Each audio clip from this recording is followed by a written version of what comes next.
Hello friend, I am Dhirendra Kumar. आज हम लोग बात करेंगे, बहुत इंपॉर्टेंट टॉपिक है डायरियल डिजीज। ये बहुत ही कॉमन डिजीज है। ये आप रेगुलर देखते हैं और काफ़ी लोग बोलते हैं कि सर हमको डायरिया हो गया है। उसी का दूसरा नाम होता है डायरिया, या उसको हम लोग इस तीन डिफरेंट नाम से क्या करते हैं, उसको बुलाते हैं। तीनों का नाम बिल्कुल सेम है। आज हम लोग इस वीडियो में डिस्कस करेंगे डायरियल डिजीज होता क्या है, उसके सिम्टम क्या होते हैं, उसके कॉज क्या है, किसके द्वारा होता है और उसका ट्रीटमेंट, उसका रिमेडियल मेथड क्या है। क्योंकि ये डिजीज कॉमन है। ये देखा जाए जितने भी लोग हैं, जितने भी घर हैं, हर घर में कहीं ना कहीं ये सिम्टम ये कहीं ना कहीं रहता है। क्योंकि देखा जाए, यदि हम लोग बात करते हैं स्टूल की बात करें, या तो देखा जाए कॉन्स्टिपेशन होता है या लूज मोशन ही होता है, तो दोनों कहीं ना कहीं क्या है, आपके इन्फेक्शन के कारण आपका होता है। कभी भी हमारे जो स्टूल होते हैं नॉर्मल, हम लोग नहीं, बहुत रेयर ही होता है कि नॉर्मल आपके स्टूल आपके होते हैं। तो दोस्तों, डायरियल डिजीज होता क्या है, उसका सिम्टम क्या है, उसके कॉज कैसे होते हैं, उसके बारे में हम लोग पूरा डिस्कस करने हम लोग उसका चल रहे हैं। तो स्टार्ट करते हैं one by one diarrhoeal disease के बारे में। तो सबसे पहले हम लोग बात करते हैं कि डायरियल डिजीज आखिर में होता क्या है। तो diarrhoeal disease is the second leading cause of death in children under 5 year old. अब देखा जाए डायरियल डिजीज जो होता है, ये सेकंड जो आपका है लीडिंग कॉज होता है। आपके जो भी डेथ होते हैं चाइल्ड में जो 5 ईयर के नियर बाई होते हैं। अब यदि इसका डेटा की हम लोग बात करें, it is responsible for killing around 5,25,000 children every day due to diarrhoeal disease. हम देखा जाए सिर्फ इतने 5,25,000 जो चिल्ड्रन होते हैं पर ईयर डेथ होते हैं डायरियल डिजीज से। तो कहीं ना कहीं क्या है, ये बहुत ही आपके हाईली डेंजरस क्या है, आपके डिजीज है। Diarrhoea is characterise by the abnormal loss और वाटरी स्टूल। देखिए, अभी हमने क्या बताया कि हम लोग के जो स्टूल होते हैं या तो कॉन्स्टिपेशन या तो लूज मोशन होता है। तो डायरियल डिजीज जो होता है, इसका मेन सिम्टम कैरेक्टरिस्टिक होता है, हमारे जो स्टूल होते हैं लूज होंगे या तो वाटरी होंगे। ये सिम्टम होता है किसका, डायरिया का। Most of the case are due to bacteria, virus and parasite. देखिए, जो डायरियल डिजीज का मेन जो सिम्टम होते हैं, इसका रीजन क्या होता है, बैक्टीरिया, वायरस, पैरासाइट ही मेन इसके रीजन होते हैं। यदि हम लोग बात करते हैं यूनाइटेड स्टेट की बात करें या पूरे वर्ल्ड की बात करें, the most common identify cause of acute diarrhoea in the United State are bacteria. देखा जाए बैक्टीरिया का सबसे मेजर आपका रोल होता है, जैसे सैल्मोनेला, सिजेला, इचेरिचिया कोलाई और कैम्प्रोबैक्टर। तो ये कहना कि क्या है, आपके देखा जाए ये बैक्टीरिया के नाम होते हैं, जिसमें स्लेजिनेला, सिजेला, सल्मोनेला टाइफी, सल्मोनेला और इचेरिचिया कोलाई, ये आपके कॉमन होते हैं बैक्टीरिया जो क्या करते हैं, हमको डायरिया कॉज करते हैं। वायरस की बात करते हैं, नोरोवायरस। नोरोवायरस जो होता है, ये कहीं ना कहीं हमको डायरिया क्या करता है, कॉज करता है, या आपके एक्यूट क्या करेगा, आपको कॉज करता है। कौन, नोरोवायरस। पैरासाइट, बहुत से पैरासाइट्स होते हैं जो हमारे बॉडी में फूड या वाटर के थ्रू जाते हैं, जैसे जियार्डिया, ये भी कहीं ना कहीं आपके क्या होता है, आपके कॉज करते हैं डायरिया। इंटिमिबा हिस्टोलिटिका, ये कॉमन नोन है, हम लोग जानते हैं। साइक्लोस्पोरा स्पीसीज, बहुत साइक्लोस्पोरा स्पीसीज आपके होते हैं जो डायरिया कॉज करते हैं।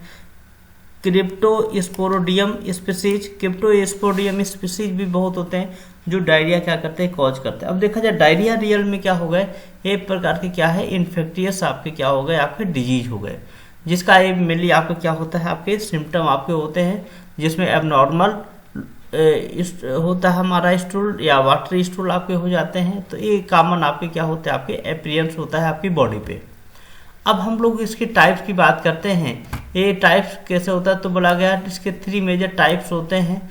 पहला हम लोग बात करते हैं एक्यूट डायरिया। देखा जाए एक्यूट डायरिया की बात करते हैं, देखिए यहाँ पे स्पेलिंग जो आपका है अलग अलग, उसमें बुक में अलग अलग टाइप से दिया हुआ है ना, तो दोनों को हमने मेंशन किया है। यदि आपके एग्जाम में इस टाइप से पूछा जाए तो आप कंफ्यूज बिल्कुल मत होइएगा, ठीक है। तो हम उसको ऐसे भी हम लोग कर सकते हैं और ऐसे भी हम लोग कर सकते हैं, उसके लिए कोई दिक्कत की बात नहीं है। ठीक है, तो ये आपके लिए क्या है, आपका इंपॉर्टेंट आपका होता है। तो कैसे हम लोग क्या कर रहे हैं उसको हम लोग डिस्कस करें वन बाय वन। देखा जाए यहाँ पे एक्यूट डायरिया की बात करते हैं। The most common acute diarrhoea is loosely watery diarrhoea.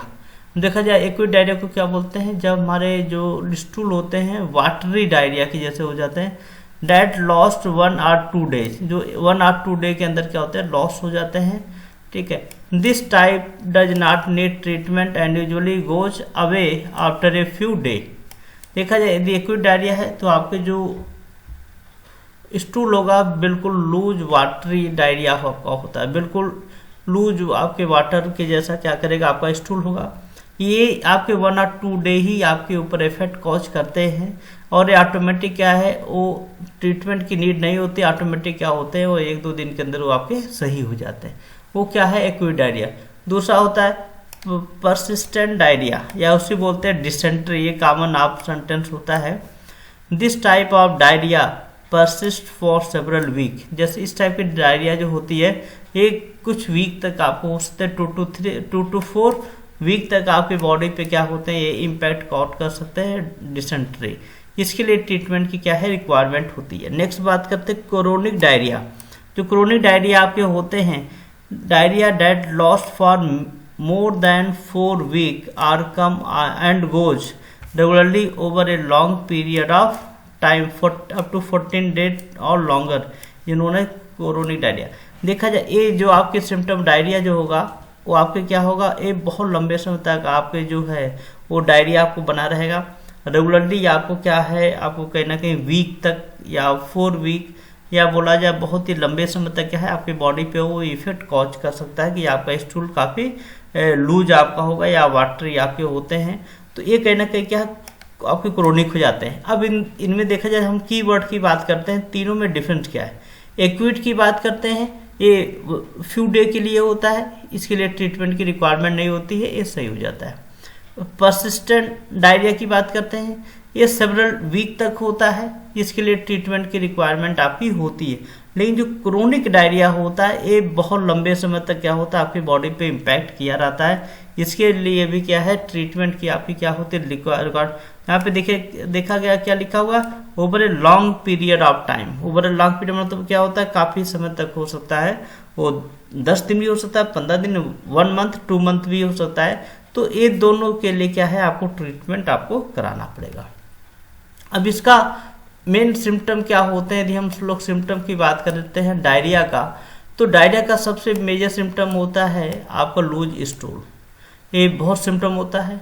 Vomiting आपको होने लगता है, डिहाइड्रेशन, यस, यदि आपको वोमिटिंग होगा तो आपके बॉडी से मिनरल्स वाटर मॉलिक्यूल लॉस हो जाएंगे, नौजिया आपको हो जाएगा, आपकी क्रैम्पिंग होना चालू हो जाएगा आपकी बॉडी में, the feeling of bowel movement, bowel movement के जैसे आपके फील करेंगे, एब्डोमिनल पेन आपका होगा, आपके एब्डोमिन में पेन होगा, फीवर, वेट लॉस सबसे मेजर सिम्टम होता है आपके डायरिया का, ब्लडी स्टूल हो जाएगा। यदि वो डायरिया क्या हो जाए आपके स्टूल के साथ ब्लड सीन हो जाए तो उसको बोलते हैं क्या, ब्लडी स्टूल। ये बहुत ही रेयर केस होता है, ये जो आपको तो जिसको हम लोग क्या बोलते हैं अम्बायोसिस, जिसको हिंदी बोला जाए खूनी पेचिस बोला जाता है, ये अम्बायोसिस जो एंटीमीबा हिस्टोलिटिका से आपका होता है, तो ये भी काफ़ी आपके डेंजरस आपका होता है, उसको बोलते हैं खूनी पेचिस, माने ब्लड स्टूल हो जाए, मतलब blood is seen in our stool. तो this the major symptom of the diarrhoea. Diarrhoea के क्या होते हैं, यदि ये आपके बॉडी में इफेक्ट है तो क्या कर सकते हैं, आप बता सकते हैं कि आपको सिम्टम डायरिया का है। अब देखा जाए इसका प्रिवेंशन और इसका ट्रीटमेंट क्या होता है। देखिए हम लोग की मेजर की बात करें, प्रिवेंट डायरिया की बात करें, सबसे पहला इंपॉर्टेंट चीज होता है डायरिया का सबसे मेजर जो आपका वेक्टर होता है क्या होता है, वाटर। तो वाटर जो होना चाहिए बहुत ही सेफ, आप प्रॉपर वे से एसेस करें, यूज करें, पिए।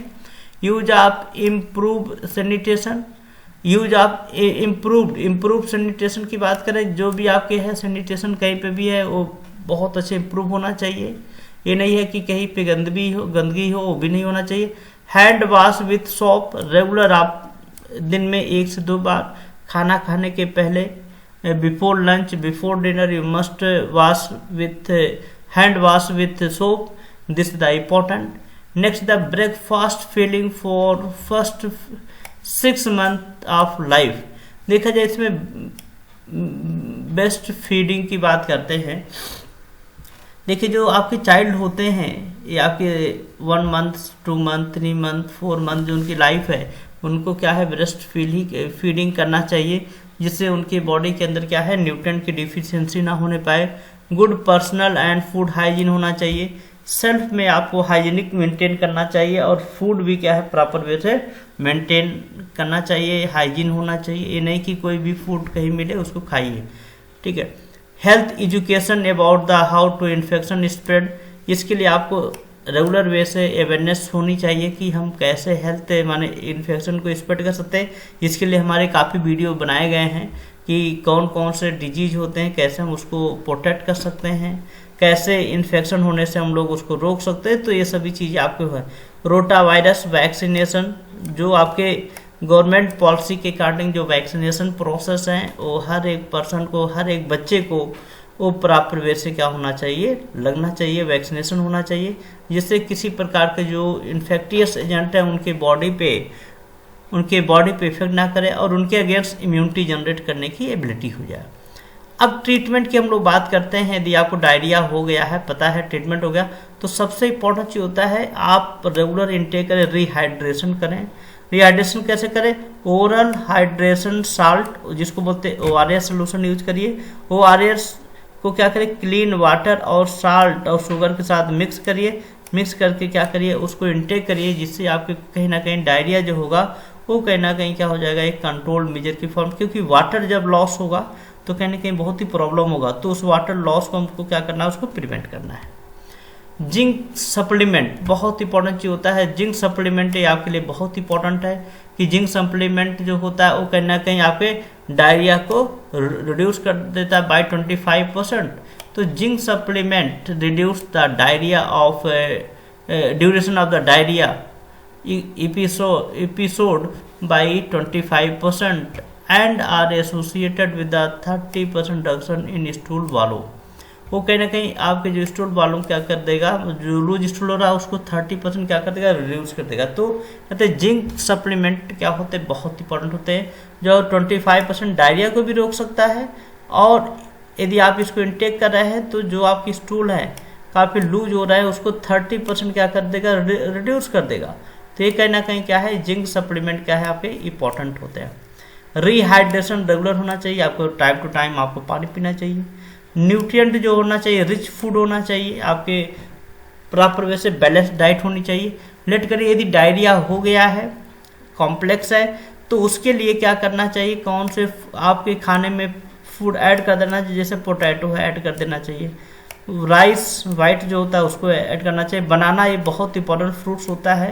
यदि डायरिया आपको है तो बनाना के यदि आप यूज करते हैं तो कहीं ना कहीं ये आपके डाइट में कहीं ना कहीं क्या करेगा, आपको प्रिवेंटिव मेजर काम करेगा।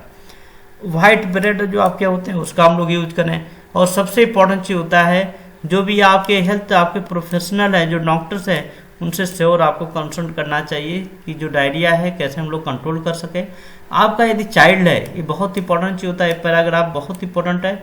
यदि कोई भी चाइल्ड है, बच्चा है, छोटा है, न्यू बेबी है, तो उसको 2 चीज़ें बहुत इंपॉर्टेंट चीज़ होना चाहिए। पहला इंपॉर्टेंट चीज़ होना चाहिए, उस बच्चे को ब्रेस्ट मिल्क ही देना चाहिए, जिससे जो आपका कॉम्प्लेक्स सेवरी डायरिया है उससे हम लोग क्या कर सकते हैं, कंट्रोल कर सकते। दूसरा है, उस बच्चे को इलेक्ट्रोलाइट टाइम टू टाइम क्या करना पड़ेगा, हम लोग को इलेक्ट्रोलाइट ड्रिंक देना पड़ेगा, जिससे कि बच्चों के अंदर जो वाटर लॉस होगा उसको हम लोग क्या कर सकते हैं, कहीं ना कहीं प्रिवेंट कर सकते हैं। तो ये बहुत इंपॉर्टेंट आपका होता है।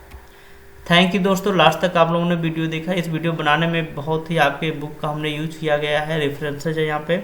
नेक्स्ट लेक्चर में बात करेंगे हम लोग एक जो indigenous pathway of antigen processing and presentation. ये वीडियो आपसे और शेयर करें। यदि आप सब्सक्राइब ना किए हों चैनल को सब्सक्राइब कर दीजिए, क्योंकि आप सब्सक्राइब करेंगे तो बहुत से वीडियो हमारे हैं जो आपको मिल जाएंगे और बहुत ही इंपॉर्टेंट आपके लिए रहेंगे करियर से। और आप शेयर करिएगा, क्योंकि शेयर करना एक अच्छी बात होती है। वीडियो को मोटिवेट करिए लोगों को कि मैक्सिमम से मैक्सिमम लोग इसको वॉच करें और अपने करियर को बिल्ड करें। और यदि वीडियो में किसी प्रकार का कोई भी आपको कन्फ्यूजन है या कोई क्वेरी है तो dkumarlifelineclasses@gmail पे आप हमको मेल कर सकते हैं, तुरंत आपको रिप्लाई किया जाएगा। थैंक यू दोस्तों, ऑल द बेस्ट।